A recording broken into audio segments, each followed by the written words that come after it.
Assalomu alaykum qadrdonlar, kanalimizga xush kelibsiz. Bugundan boshlab sizlar bilan Python dasturlash tilini o'rganib boramiz. Bugungi darsimiz Python dasturlash tiliga kirish bo'ladi.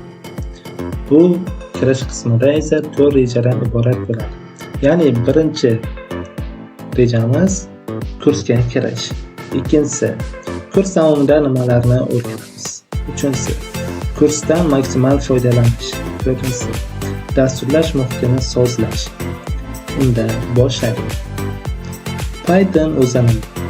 Python yuqori darajadagi interpretatsiya qilinadigan dasturlash tili. Ya'ni interpretatsiya bu. Biz yozgan kodlarimizni qadam-qadam har bir kodimizni mashina kodiga o'girib, natijalarni bizga taqdim etadi. Python tili Goydon van Rossum tomonidan 1991-yilda yaratilgan bo'lib, uning nomi Monty Pythons, ya'ni Monty Pythonning uchar serki. Monty Python's Flying Cursus komediya shoudan. Kursning maqsadi. Bu kursning asosiy maqsadi Python dasturlash tilini chuqur o'rganishdir. Kurs davomida siz Python yordamida kompyuter dasturlari, Telegram botlar, sun'iy intellektlar asosidagi loyihalar va professional veb-saytlarni yaratishni o'rganasiz. Maqsadimiz sizga bu texnologiyalarni osonlik bilan tushunishga va amalda qo'llashga yordam berishdir. Kurs davomida nimalarni o'rganasiz? O'zgaruvchilar va ma'lumotlar turlari, matematik amallar, shartli operatorlar, satr metodlari, sikl takrorlash operatorlari, to'plamlar, funksiyalar, OOP ya'ni obyektga yo'naltirilgan dasturlash, dekoratorlar, fayllar bilan ishlash, loyihalar, 30 dan ortiq loyihalar. Kursdan maksimal foydalanish. Har bir videoni diqqat bilan kuzating va daftaringizga yozib boring. Video davomida yozilayotgan kodlarni o'zingizga sinab ko'ring. Tushunmagan mavzuyingizni izohlarda yozing. Har doim amaliyot qiling. Ya'ni sizga ko'rsatib borgan kodlarimizni o'zingiz amalda bajarib sinab ko'ring. Sizlar bilan dasturlash muhitini o'rnatamiz. Buning uchun Python interpretatori Pythonni yuklash va o'rnatish uchun quyidagi qadamlarni bajaring.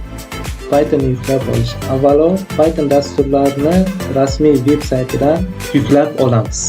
Bizda ko'rsatilgan mana shu manzilga kirib olamiz, ya'ni Python dasturlashini asosiy ofitsial veb-sayti nusxalab olamiz va qidiruv tizimini olamiz.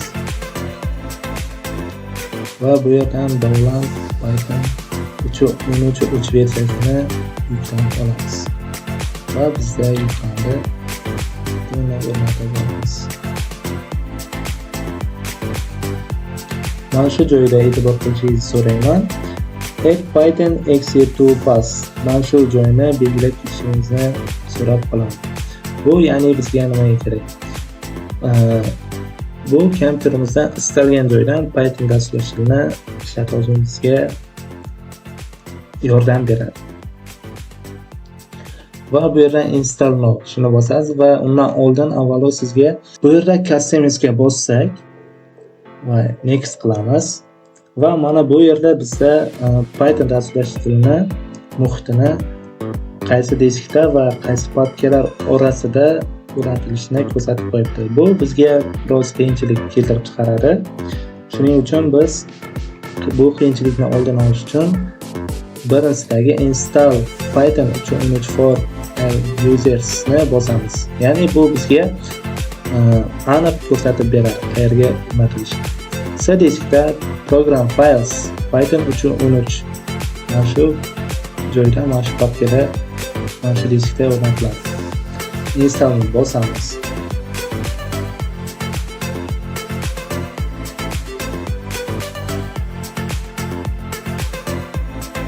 Bu biroz vaqt oladi. Va bizda mana Python muhiti o'rnatildi. Bosini bosamiz.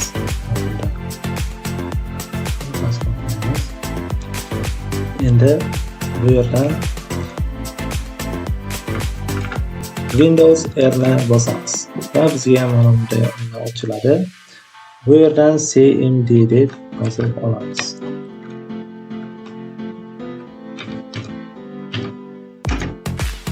Va bizga bu oyna ochiladi.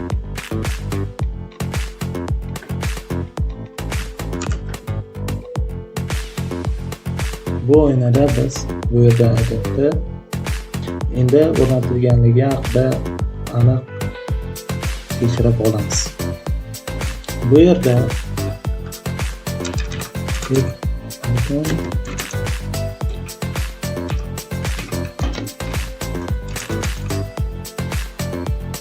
Python'ni to'g'ri o'rnatganligimizni tekshirib olamiz. Va bizga mana Python 3.13 versiyasi o'rnatildi. Keyingi etap pip o'rnatilishini tekshiring deyapti. Bu yerdan ya'ni kutubxonalarni o'rnatilganini tekshiramiz. Pip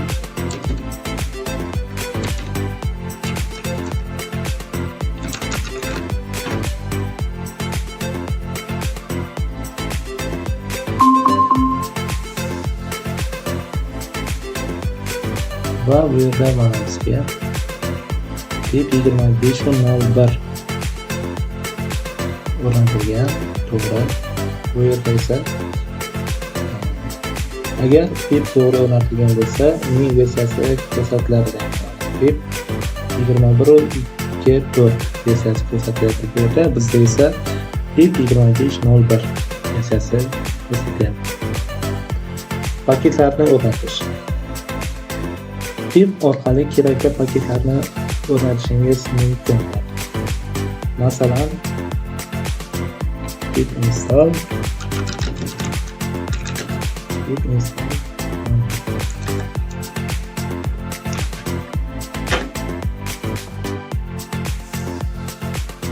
demak, bu bizga o'rnatilgan keyingi qadam. Kod muharririni PyCharm kod muharririni o'rnatish uchun quyidagi qadamlarni bajaring. Xo'p, keyingi qadam PyCharmni o'rnatib boramiz, ya'ni kod muharririni. Buning uchun biz mana bu ko'rsatilgan manzilga kirib olamiz.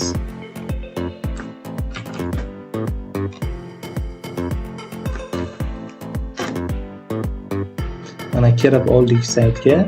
Va bu yerda PyCharmning ikki xil versiyasi bor. Birinchisi platni versiya, ikkinchisi besplatni versiya. Platni versiyasida imkoniyatlari ko'p o'zini frameworklari bor. Dastur yaratishimiz osonroq bo'ladi. Ya'ni bu 1 oy amal qiladi. Bizga besplatni versiyasi ham to'g'ri. To'g'ri bosamiz.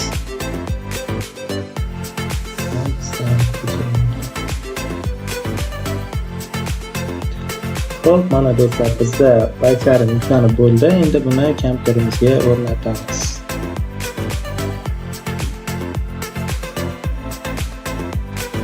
Va bizga mana shunday oyna ochiladi. Bu yerdan next bosamiz.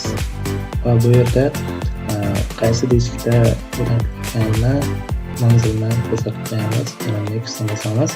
Va bu yerdan e'tibor qilishingizni so'rab qolaman.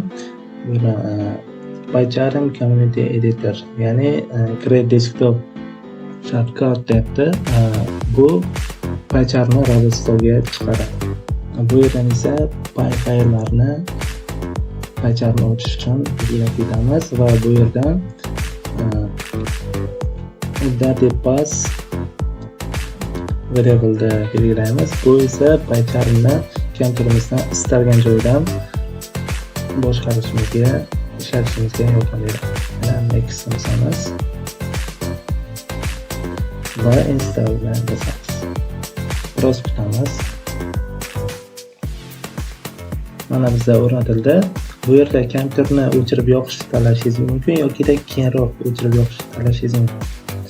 Finishni bosamiz va bizga mana shunday oyna ochiladi. Bu yerdan shartlarga roziman belgilaysiz.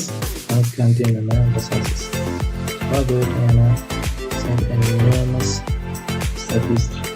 Bu yerda aytyapti, statistikani yuborishni so'rayapti. Bu yerdan biz don't sendni bosamiz. Statistika shartnoma asosida.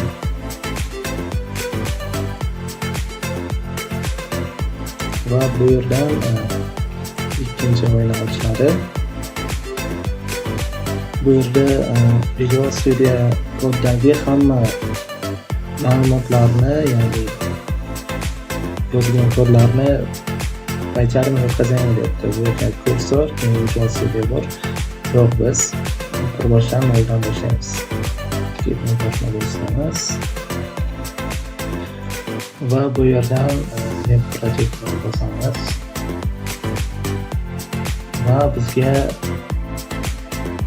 bu yerda lokatsiyani ko'rsatishni so'rayapti. Ya'ni qayerda yangi fayl ochishni ko'rsatib qo'yamiz. Ya'ni lokatsiyasini join va Robot Store'ga o'taman. New Project degan yangi fayl ochilganini belgilayman. Create from existing process'da bosamiz. Va bizga mana yangi main faylni ochib berdi. Bu yerdan endi biz bu kerak emas. O'chirib tashlaymiz. Keling sizlar bilan birdan paycharmda sozlamalarni o'zimizga moslab sozlab olamiz. Bu yerdan fayl bo'limidan settings o'tamiz. Browse konstruktör editorga kirib, bu yerdan generalga kiramiz. Bu yerdan mana shu change font size disk capital mouse well bilan belgilab olamiz. Bu nimaga keraksa kod yozganimizda Ctrl-ni bosib o'zimizga yaqin uzoq qilib olsak bo'ladi. Biroz ko'rsatamiz. Bu yerdan o'chirib tashlab bo'ladi. Endi keling birinchi dasturimizni yozib ko'ramiz. Print salom va bu yerdan main payda bosamiz. Mana bizda birinchi dasturimizni natijasi. Mana do'stlar, birinchi dasturimizni ham yaratib oldik. Bugungi darsimiz shulardan iborat edi. Siz esa videoda ko'rsatilgan hamma amallarni bajarib ko'ring. O'xshamasa kommentariyaga yozing. Nima bo'lganini aytsangiz, shunga qarab sizga yo'l-yo'riq ko'rsataman. Xayr, salomat bo'ling. Yana bir narsa, bizga obuna bo'lishni unutmang. Videolarimizga like, komment kutib qolaman.